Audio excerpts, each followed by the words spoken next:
Don in London, hello. It's January 14th, 2013. Sounds like quite a mouthful, that date. 14th of January 2013. My video is all about recovery from addiction to either substance or behaviour. My addictive substance, alcohol. My behaviour, well, trying to be perfect in all respects with people, places and things. Unattainable, striving for the best I possibly could be, and often overdoing it, over-exhausting myself, and not realising that I was missing the point. If ever I was looking to the future to be fixed, I was forgetting where I was in the moment of now, and not feeling too good about life and me and the world.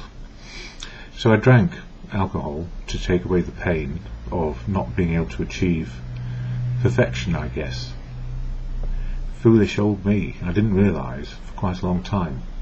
So my video is about recovery and what helped me most. I had to get some professional help to quit drinking, find out what was really wrong with me. That was including clinical depression, and then some years into recovery, type 1 diabetes, which affected all my chemistry set. If I hadn't made it worse in the first place by drinking, well, self-medicating away the pain and to oblivion of life, I feel I could have made some difference, if you like. But we only know what we know when we get there. And the problem with being an alcoholic in recovery is that we can still remember the old life. And what helps me most daily is the fellowship of AA, Alcoholics Anonymous, and I share from this little blue book the AA preamble. First and foremost, I don't speak for AA, never can, never will. People speak about their recovery where they choose to, and every person is equal in their voice within fellowship. We may be trusted servants in some way, and that means we are in service with other people to help the whole fellowship keep on going and working today, one day at a time. Simple as that. So no single person leads. Indeed, it's leadership from the front by people expressing their views and choices in how to live. So what is AA? The preamble shared at every meeting. Alcoholics Anonymous is a fellowship of men and women who share their experience, strength and hope with each other that they may solve their common problem and help others to recover from alcoholism. The only requirement for membership is a desire to stop drinking. There are no dues or fees for AA membership. We are self-supporting through our own contributions. AA is not allied with any sect, denomination, politics, organisation or institution, does not wish to engage in any controversy, neither endorses nor opposes any causes. Our primary purpose is to stay sober and help other alcoholics to achieve sobriety. And that's it, one primary purpose, to stay sober and help other alcoholics to achieve sobriety. And if we're sober, we can make better choices on a daily basis and live well as life offers, or suffer the consequences of when life is not so good. So we are not immune to real life. It's not a fantasy in fellowship. It's about living life on life's terms, reality. And I prefer reality today than I ever did in the old days of drink. But I can be bothered by the old days and the old ideas and attitudes I used to have, because changing one's whole life is not done all in one go. So we have a toolkit within the fellowship called 12 Steps, and we have some traditions which keep the fellowship together. 12 steps to help a person and 12 traditions to keep the fellowship on track, one day at a time. And what you see is what you get. So if you're new, what you see today is what you get. Good, bad or ugly. We all learn from what people share. Anyway, I'm going to share some stuff I wrote this morning from this crib sheet, if you like. So, 13th of January, AA 12 Steps in Action, Step 1, Powerlessness, which is what I talk about in January. Powerless over alcohol. And these are the words. Last Chance Saloon. It seemed to me that Alcoholics Anonymous was the last chance saloon, and I heard it said more than once in my first few days in the fellowship. A saloon which only served tea, coffee, water, and with luck a few biscuits to eat for those of us without the means to buy anything, let alone an alcoholic drink. Was this rock bottom, that life could get no worse? And was there a hope in hell? Well, most emphatically, yes, is what I learned in the end. But I had a rocky start. In one of the AA literature books, the writing describes many who come to AA as in a revolt against life in general, and indeed as an alcoholic I felt revolting in myself. I revolted myself, as well as revolted by everything and anything. My head was sore, my senses painful and scratchy all the time, and when I had said to myself, it cannot get any worse, I cannot do this on my own and I need help, that was the first admission of hopelessness and not being able to cope on my own, not being able to stand on my own 2 feet. And then I made a call to my psychiatrist saying that I could not cope anymore, and I realised I really needed help. Sometimes this is described as the jumping off point. Keep on drinking and I will die, or simply admit and accept that help was needed by me as soon as possible. But it's like a seesaw of emotions, and I found it very difficult to ask for help and then accepting it. What's all that about?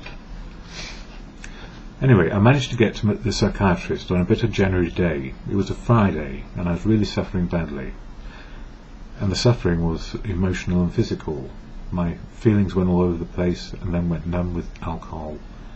And physically, I was so ill I could hardly walk, let alone do anything else.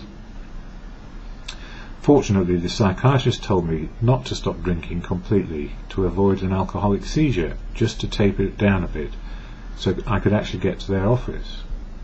And when I got there, as I explained to the psychiatrist, absolutely nothing was working anymore. And drinking to oblivion every few hours seemed like I was at the end of the road. A physical wreck, some of the time feeling nothing, some of the time in a half-conscious nightmare. The offer came, a place in a house run by a charity for 3 weeks to get dried out. This was the first time I'd heard of really any sort of drying out place. And this is years and years into trying to stop myself. Anyway, I'd never heard of a drying out house. And then I was told not to, well, here we go, a physical wreck, some of the time feeling nothing, some of the time in a half-conscious nightmare. The offer came, a place in a safe house run by a charity for 3 weeks to get dried out. And then what? I was told not to think too far ahead, just to be able to get there on the Monday morning, drunk or sober, no matter what might be happening and what I might be thinking. This is on the Friday, as soon as I said yes to the safe house, walking out of the office, my head was already saying no. No way am I going to go there. But I did go there. They dried me out, and it was the longest time I've been sober in a very long time. And it was, I don't know how long, but it was the longest I'd actually had sober, and I actually slept one night so long they had to get me up, and I hadn't experienced sleep like that without some sort of self-medication. So I must have been utterly exhausted, physically and emotionally. And they had to dry me out for 3 days before I could join the general population of other people trying to be dried out as well. One day I'll tell you more about that, but not today. Anyway, the emotional torture based on what life is all about in the world in which I lived, which was about standing on my own 2 feet, working hard, playing hard, and being able to do whatever I wanted, that illusion still held me in its sway. The reality was I was broken, emotionally and physically and spiritually bankrupt, not coping with anything, and alcohol taking away everything except one thing. It took away the excruciating, excoriating pain inside and out. It wasn't just itchy or scratchy, it was physical and emotional torture. How can it be that a human being cannot stop hurting themselves, even when it's obvious? For me, it was about letting go an old life which was killing me and starting a new life in recovery. Ingrained in the old life, the struggle into recovery felt impossible until I really understood. I could not get sober and keep sober on my own on a daily basis. The reason for writing these words is to remind myself all about step 1, powerless over alcohol, and if I drink, life will become unmanageable. I know that. Yet the old life, It has taken some time to understand that when we get sober, we are still vulnerable to all the attractions of the old life, where alcohol made us feel right with ourselves and right with the world. The attraction of the old life is always powerful, until we get to a place where the new life becomes more peaceful and serene, more exciting and rewarding, where our feelings fit with what is going on, and we are able to make choices. And if we are uncertain, we can ask for help from anyone, anywhere, at any time. So I had to stop standing on my own 2 feet and saying, I need help. And I don't mind saying that. So if anybody ever says to me these days, why don't you know that? It's common sense, it's gumption, it's what everybody knows. And the answer is, well, I never had life experience about those things, and my common sense and gumption were driven by trying to be perfect. And I'm not. Never have been and never will.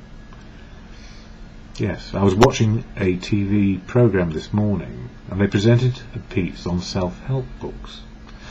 Many years ago, helping people achieve through counselling, training and on-job work development was the very essence of what I did, and I was very good at it.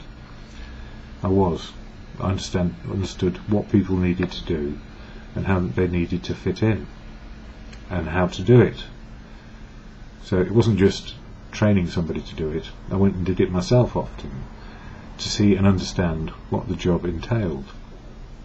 Didn't mean I was going to be any good at it, because that takes time and experience and expertise, but I really understood the nuts and bolts, the starting point, and I was good at that.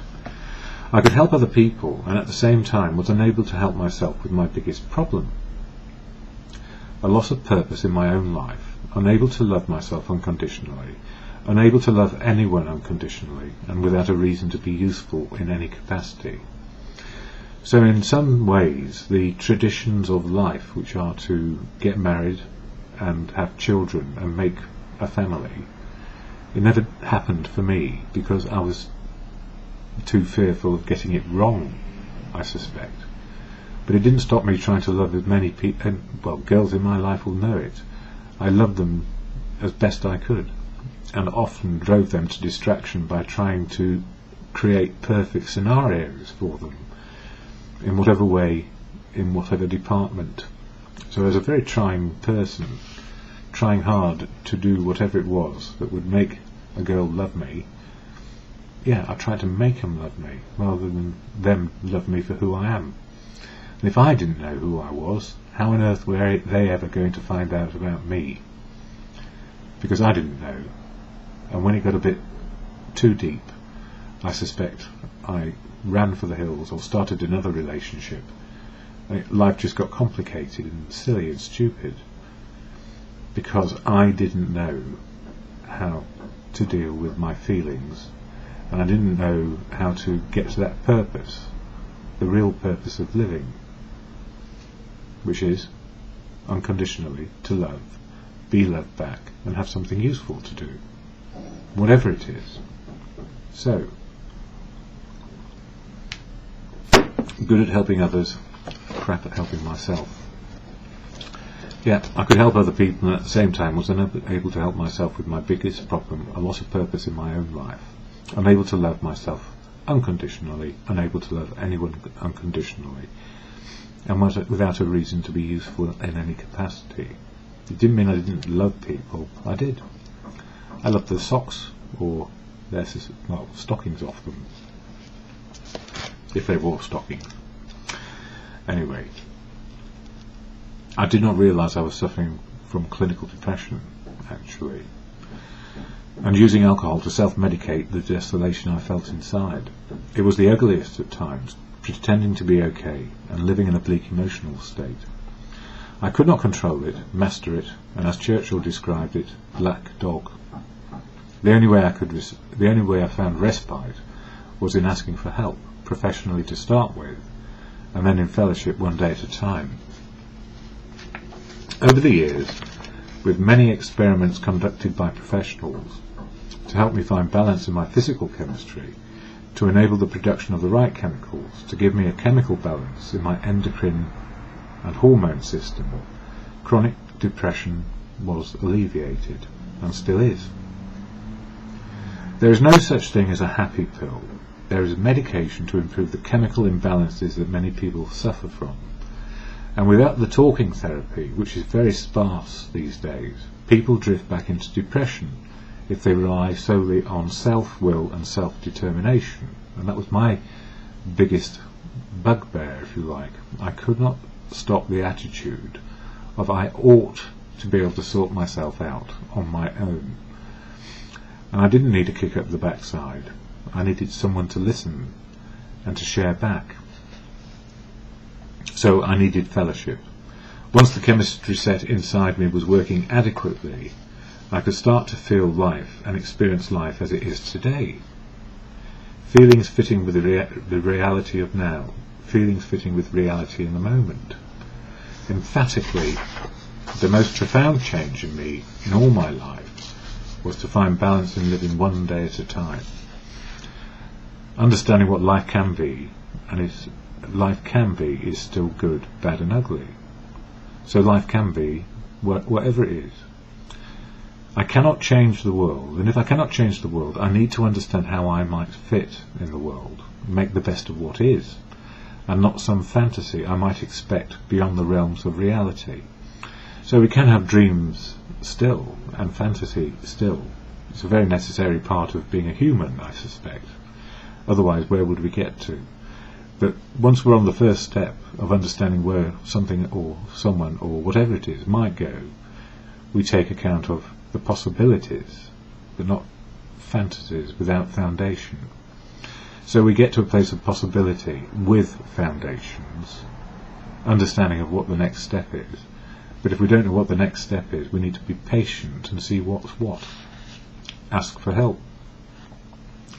Yes, we need to help ourselves, and the best way to help ourselves often is to be in the company of people who have wisdom of life in all respects.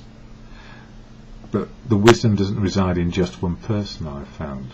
The wisdom lies in everyone, and it can be about something which is right now. Wisdom of being themselves and knowing who they are today is where most people start. How on earth could I have missed the point for so long? It is very simple. In my old world, emotional and spiritual life, which is understanding our feelings in the moment of now and coping with reality, was completely misunderstood and never really discussed in any shape or form. Life was about people, places, things, being the best and trying to be perfect. That impossible expectation of life and myself kept me separate and kept my feelings pushed down inside for over 40 years. Dismantling the old life, the emptiness and the gap inside was immense, and I needed to make sure this emptiness was not filled for the sake of it. So it's very easy when you've got a great big gap inside to fill it with nonsense or superficial stuff. But don't get me wrong, we still need the lightness of touch, the lightness of being with people, so that we can develop and understand what it is to cherish people. The starting point is emptiness, very often. And how do we cherish ourselves in recovery? Well, keep sober one day at a time, and then see where the usefulness in the day comes, and the purpose in the day comes. I needed to learn everything from scratch, from a place of not knowing and accepting that no knowledge and no understanding was the right starting place, and still can be on any given day in recovery. So I don't know what my usefulness might be until I get there, or the telephone rings, or somebody says something, and maybe I can help a bit. But some days it's very quiet. Well, not really. Most days are full. because that's recovery, but also we need to ask ourselves, what are we filling ourselves with in terms of experience? It's not to discard people, it's about cherishing people and having the right people around us, and we can only do that through time. It's not immediate and it's not perfect. In listening to the person describing, where are we? What was this about? I think it was about a TV program, but it looks like I've missed something here. Or has it jumped? Actually, there's a bit missing. I was watching a TV program this morning about self-help and self-help books, and they did interviews in the street with people who had bought self-help books, and they were still on the shelf and in good condition, but with dust all over them. Anyway, I was listening to this person describing how to help yourself. I really enjoyed the discussion because the person who has written this self-help book has broken the notion of powerful mastery over something which can take a lifetime, simply how to be useful and attracted to the usefulness and endeavour we undertake at any time. So, the notion of powerful mastery is mine, and we want to get there quickly, so a self-help book might kick-start us. But what this person was saying on the TV program, and I'm very sorry I cannot remember their name, but I'm sure they're out there somewhere. They suggested it needs to be the nuts and bolts that you start with. So once you understand the components, then you have to work at putting them together. Yes. So the person who has written a self-help book has broken the notion of powerful mastery over something which can take a lifetime. Simply how to be useful and attracted to the usefulness and endeavour we undertake at any time on any given day. I am not really a fan of self-help books which may be purchased. In other words, I actually don't feel good about self-help books because pushing ourselves into a fast track to master or be masterful over something which takes time, patience and wisdom to learn about. You can't fast track yourself. You can only go at the pace that your head and your experience allows. And sometimes if you can't see where you're headed, you may be on the wrong path.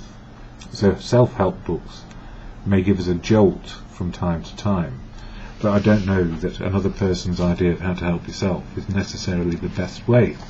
So this is what I say. I am a big fan and advocate of you writing your own book, and your own book of usefulness and purpose. I'm a big fan, yeah, definitely. As Max Ehrmann, the poet, said in his poem Desiderata, we all have purpose and something useful to do, and we should cherish learning what it is. My purpose, personally, this is me, my outlook changes, what I know changes, my emotions change, my outlook changes, and with an open mind I can find purpose, usefulness and endeavour on any given day. I don't know what my usefulness and purpose may be until I arrive in the moment of now, where it's all happening, right now. So the usefulness and purpose in this is me understanding me and sharing about it, and thank goodness there are many, many, many more people sharing about their usefulness and purpose as well. Write your own self-help book is my suggestion. Write it one day at a time. Some of the pages and some of the writing may be a bit short on some days, and on other days it feels like we've learned so much, how on earth are we ever going to write it all down? My suggestion is, as I have heard from the wisdom of others, keep it simple and in manageable chunks, so that when you look back at your own writing and your own self-help book, you will make sense of the wisdom learned and the journey we take one day at a time. I wonder how it jumped a whole page missing, but never mind, gone on too long. And I've just noticed my video is skipping and jumping. Hopefully the voice is okay, but it looks like it's not working properly. What a shame. 25 minutes. Anyway, if it works, it works. If it doesn't work, I don't mind. We'll see how we go. At the end of these videos I always share the Serenity Prayer, which is the can do, can't do. What I can do today and what I cannot do today. Can do, can't do. And knowing my feelings in the moment of now. And some things I may feel like I don't want to do. I don't want to do that because I don't feel like it. And then I need to look at the obligations I have as well. So it's not as simple, but it is simple. How am I feeling? Why? What can I do? And what I cannot do. So the Serenity Prayer, and it doesn't matter whether you believe in God, it's what your faith is that matters. Faith in doing the next right thing, faith in the wisdom of other people, but a fast track back to sanity, peacefulness and serenity, and excitement and joy, and dealing with the ugliness and the badness of life as well. So to God, or in good conscience, God, grant me the serenity to accept the things I cannot change. Accept the things I cannot change. Courage to change the things I can. Change the things I can. Me, my outlook, and how I approach the next step, whatever it is. And the wisdom to know the difference, learning most emphatically, one day at a time.